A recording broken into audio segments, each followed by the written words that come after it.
Donald Trump ने Davos शिखर सम्मेलन से बड़ा ऐलान किया है। ट्रंप ने ग्रीनलैंड के लिए नई वार्निंग जारी कर दी है। ट्रंप ने दावा किया है कि यूरोप गलत दिशा में आगे बढ़ रहा है, जिसकी सजा बहुत खतरनाक होगी। दावोस जाने से पहले ट्रंप के एयरफोर्स वन प्लेन को इमरजेंसी यू टर्न लेना पड़ा, जिसके बाद उन्होंने ईरान को अगली गलती करने पर धरती से मिटा देने का आदेश दिया है।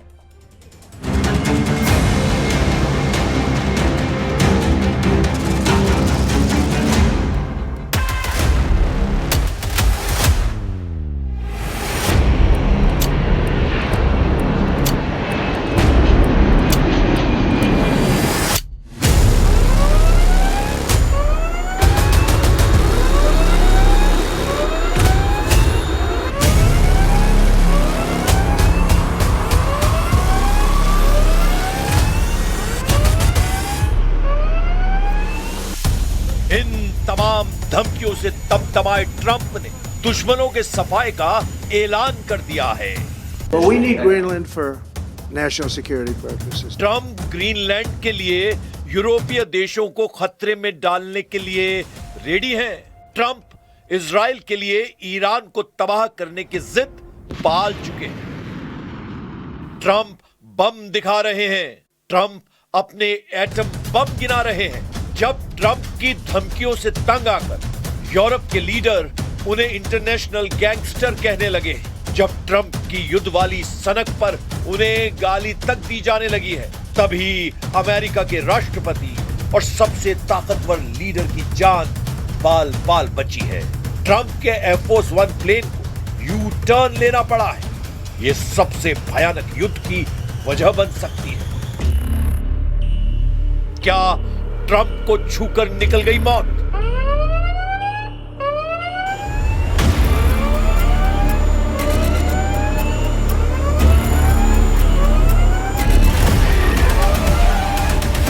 क्या एयरफोर्स वन बन जाता बम?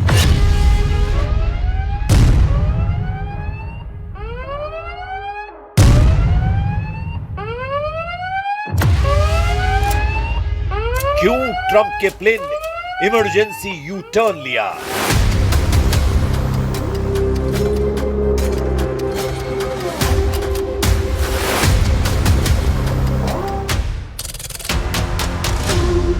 ट्रंप ने क्यों कहा अब धरती पर नहीं बचेगा ईरान?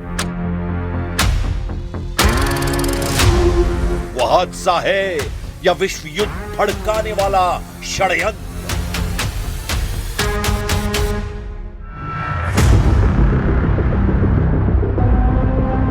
अमेरिका में हड़कंप मचाने वाला कांड क्या है? इसे जानने से पहले सुनिए वो धमकी जिसने ट्रंप का दिमाग इतना गर्म कर दिया कि वो खून खराबे पर उतर आए हैं। ये ईरान की सेना के प्रवक्ता हैं। नाम है जनरल अबुल फजल शेखरच, जिन्होंने धमकी दी है कि अगर सुप्रीम लीडर खामनेई की तरफ कोई हाथ उठा तो उसे कलब कर दिया जाएगा।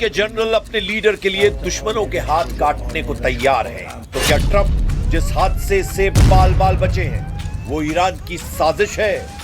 Well, they shouldn't be doing it, but I've left notification. Anything ever happens, we're going to blow the whole country is going to get blown up. If I were here and they were making that threat to somebody, even not even a president, but somebody like they did with me, I would absolutely hit them so hard. But I have very firm instructions. Anything happens, they're going to wipe them off the face of this earth. पुख्ता तौर पर अब तक Trump के plane की emergency landing की जानकारी जो सामने आई है वो बेहद डरावनी है। 20 जनवरी 2026 joint base Andrews Maryland America. President Trump Davos world economic forum में हिस्सा लेने निकले थे। ट्रंप एयरफोर्स वन प्लेन में सही सलामत सवार हुए। सारी तकनीकी जांच के बाद एयरफोर्स वन उड़ान के लिए रनवे पर दौड़ने लगा। एयरफोर्स वन ने टेक ऑफ भी किया, मगर प्लेन जैसे ही फुल स्विंग में आता इमरजेंसी अलार्म बजने लगा। एयरफोर्स वन में गड़बड़ी को पायलट ने पकड़ा। पायलट ने बेस पर मैसेज भेजा, जिसके बाद पेंटागन से व्हाइट हाउस तक हड़कंप मच गया।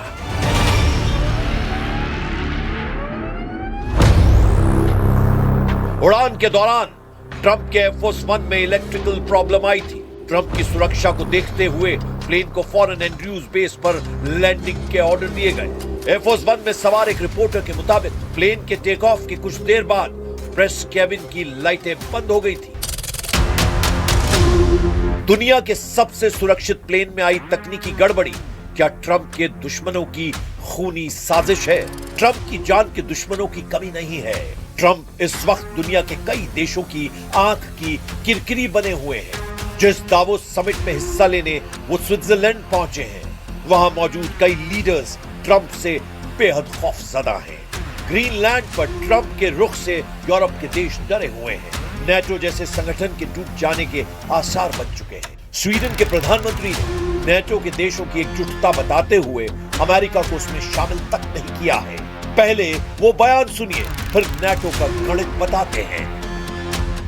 You joined NATO not too long ago. Any regrets?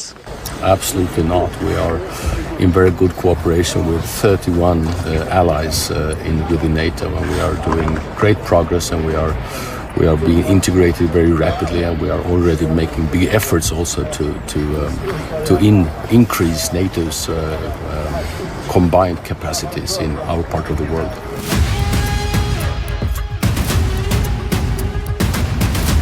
NATO 32 देशों का सैन्य संगठन है, जबकि स्वीडन के पीएम उसे सिर्फ 31 देशों का संगठन बताने लगे हैं। ये साफ सिग्नल है कि नेटो में अमेरिका की दादागिरी बर्दाश्त के बाहर हो चुकी है, क्योंकि ट्रंप के टैरिफ ने भी यूरोप में कोहराम मचा रखा है। ट्रंप ने ग्रीनलैंड पर टैरिफ का नया हंटर चला दिया है, जिसके विरोध में कनाडा खुलकर उतर आया है। कनाडा के प्रधानमंत्री ने ट्रंप को नेटो के आर्टिकल 5 की याद दिलाई है। On Arctic sovereignty, we stand firmly with Greenland and Denmark and fully support their unique right to determine Greenland's future.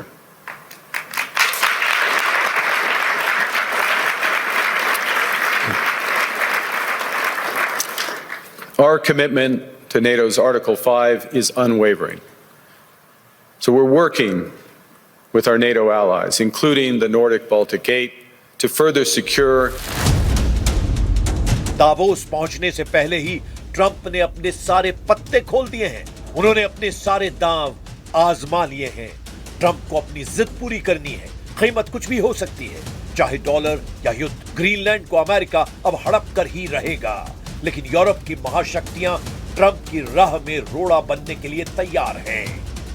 इसकी गवाही दावोस की पहाड़ी पर ट्रंप के लिए लिखा नो किंग्स का ये साइन है। Of course, I see that there are these tensions at the moment. There's no doubt. Again, I'm not going to comment on that, but I can assure you the only way to deal with that is, in the end, thoughtful diplomacy. This focus on Ukraine should be our #1 priority. And then we can discuss on all the issues, including Greenland, but it should be Ukraine first, because it is crucial for our European and US security. Greenland America और Europe का मसला है, जिनकी आपस में खूब बनती रही है। फिलहाल भले ही युद्ध का खतरा है, लेकिन होगा वही जो सुपर पावर तय करेगा, क्योंकि अमेरिका कह रहा है अगर ग्रीनलैंड पर ढील दी गई तो उसे चीन रूस हड़प लेंगे। I have tremendous respect for both the people of Greenland and the people of Denmark. Tremendous respect. But every NATO ally has an obligation to be able to defend their own territory. And the fact is, no nation or group of nations is in any position to be able to secure Greenland other than the United States. We're a great power. America Putin का भय दिखा रहा है। Putin से Europe के सारे देश डरते हैं, इसमें कोई डाउट नहीं, मगर पुतिन खुद कह रहे हैं कि ग्रीनलैंड में उनकी दिलचस्पी नहीं है। इसलिए फिलहाल जिस युद्ध के भड़कने के पूरे चांस हैं, वो ईरान अमेरिका का फाइनल युद्ध है। द वॉल स्ट्रीट जर्नल के मुताबिक ट्रंप ने सहयोगी देशों से ईरान के खिलाफ फाइनल मिलिट्री ऑपरेशन का प्रेशर फिर से बनाना शुरू कर दिया है। ट्रंप ईरान के खिलाफ संयुक्त देशों की सेना उतारने का प्लान बना चुके हैं। ट्रंप ने ईरान पर की सीक्रेट वॉर मीटिंग में बार बार यह दोहराया है कि उन्हें फाइनल रिजल्ट चाहिए। व्हाइट हाउस और पेंटागन के सीनियर अफसर से ईरान पर एक्शन के सारे ऑप्शन ट्रंप ने मांगे हैं। ट्रंप ईरान में उथल पुथल मचाने के लिए तैयार हैं। उन्होंने मिशन ईरान में कुछ जरूरी शर्तें भी जोड़ी हैं, जिसके बाद ट्रंप, पेंटागन और व्हाइट हाउस से उन्हें जो सुझाव मिले हैं उसमें ईरान में मिलिट्री ऑपरेशन का मकसद ईरान की सरकार को गिराना बताया गया है। दूसरे सुझाव में ऑपरेशन का मकसद इस्लामिक रेवोल्यूशनरी गार्ड कॉर्प्स के सैन्य अड्डों पर हमला करना है। ट्रंप को मिले तीसरे सुझाव में सुप्रीम लीडर अली खामनेई को बंकर से किडनैप कर अमेरिका ले जाने का दावा किया गया है, जबकि ट्रंप ने अपना एजेंडा क्लियर करते हुए कहा है कि ईरान से निर्णायक युद्ध शुरू किया जाए। ट्रंप ने एक इंटरव्यू में यह तक कहा है कि उन्होंने ईरान पर आदेश दे दिए हैं, अगर कुछ भी गलत होता है तो पूरे देश को धरती से मिटा दिया जाएगा। ट्रंप की इसी धमकी के जवाब में ईरान के जनरल ने दुश्मनों के हाथ काट लेने की धमकी दी है।